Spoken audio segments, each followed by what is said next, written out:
യേശുവിൽ പ്രിയപ്പെട്ടവരെ, വീണ്ടും ഒരു ക്രിസ്മസ് വരവായി. യേശുവിൻ്റെ പിറവി ദിനത്തിനായി പുൽക്കൂടൊരുക്കി നക്ഷത്രങ്ങൾ തെളിച്ച് നമ്മൾ ഒരുങ്ങിക്കൊണ്ടിരിക്കുകയാണ്. യേശു ഒരു കാലിത്തൊഴുത്തിലാണ് ജനിച്ചത്. എന്തുകൊണ്ട് യേശു കാലിത്തൊഴുത്തിൽ ജനിച്ചു?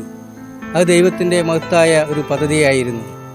ഏറ്റവും പാവപ്പെട്ടവനെയും ദരിദ്രനെയും മാറോട് ചേർക്കുവാൻ, അവനുമായി അനുരഞ്ജനപ്പെടുവാൻ വേണ്ടിയാണ് യേശു കാലിത്തൊഴുത്തിൽ ജനിച്ചത്. യേശു പറയുന്നു, ഞാൻ നിങ്ങളുടെ ഹൃദയ കവാടങ്ങൾ മുട്ടി വിളിക്കുന്നു. ആരെങ്കിലും എൻ്റെ സ്വരം കേട്ട് വാതിൽ തുറന്നാൽ ഞാൻ അവൻ്റെ ഹൃദയത്തിൽ വസിക്കും. ഇതുപോലെ ഹൃദയത്തിൽ യേശുവിന് ജന്മം നൽകിയ ഒരു വ്യക്തിയാണ് മദർ തെരേസ. കൽക്കട്ടയിലെ തെരുവുകളിലെ അനാഥ ബാല്യങ്ങളിൽ യേശുവിൻ്റെ മുഖം ദർശിച്ചുകൊണ്ട് തൻ്റെ കൈകളിൽ ആ കുഞ്ഞുങ്ങളെ വാരിയെടുത്തപ്പോൾ ആ മദറിൻ്റെ ഹൃദയത്തിൽ യേശു പിറക്കുകയായിരുന്നു. അതുപോലെ വിശുദ്ധ നിക്കോളാസ് ആവശ്യങ്ങളിൽ ഞെരുങ്ങുന്ന പാവപ്പെട്ടവൻ്റെ വീട്ടിൽ വേഷം മാറി സമ്മാന പൊതികളുമായി കടന്നു ചെന്നപ്പോഴും ആ വിശുദ്ധൻ്റെ ഹൃദയത്തിൽ യേശു പിറക്കുകയായിരുന്നു. നമുക്ക് മുന്നേ കടന്നുപോയ താരകങ്ങളാണവർ. ജ്ഞാനികളെ യേശുവിൻ്റെ പുൽക്കൂട്ടിലേക്ക് നയിച്ചത് നക്ഷത്രങ്ങളായിരുന്നു.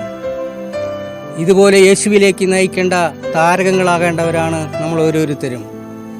നമ്മുടെ ഇടയിൽ കഴിയുന്ന നമ്മുടെ സഹോദരങ്ങൾക്ക്, വേദനിക്കുന്നവർക്ക്, പാവപ്പെട്ടവർക്ക് ഒരു സഹായം ചെയ്തു കൊടുക്കുമ്പോൾ നമ്മുടെ ഹൃദയത്തിലും യേശു പിറക്കുകയാണ്. ഇതുപോലെ യേശുവിന് നമ്മുടെ ഹൃദയത്തിൽ ജന്മം നൽകുവാൻ നമുക്ക് പരിശ്രമിക്കാം. അതിനായി ദൈവം നമ്മളെ സഹായിക്കട്ടെ. ശാന്തിഭവൻ്റെ വസിക്കുന്ന എല്ലാ അമ്മമാർക്കും, ശാന്തിഭവൻ്റെ ദൈനംദിന പ്രവർത്തനങ്ങളിൽ സഹായിക്കുന്ന എല്ലാ സുഹൃത്തുക്കൾക്കും ക്രിസ്തുമസിൻ്റെയും പുതുവത്സരത്തിൻ്റെയും 1000 ആശംസകൾ നേരുന്നു. നന്ദി.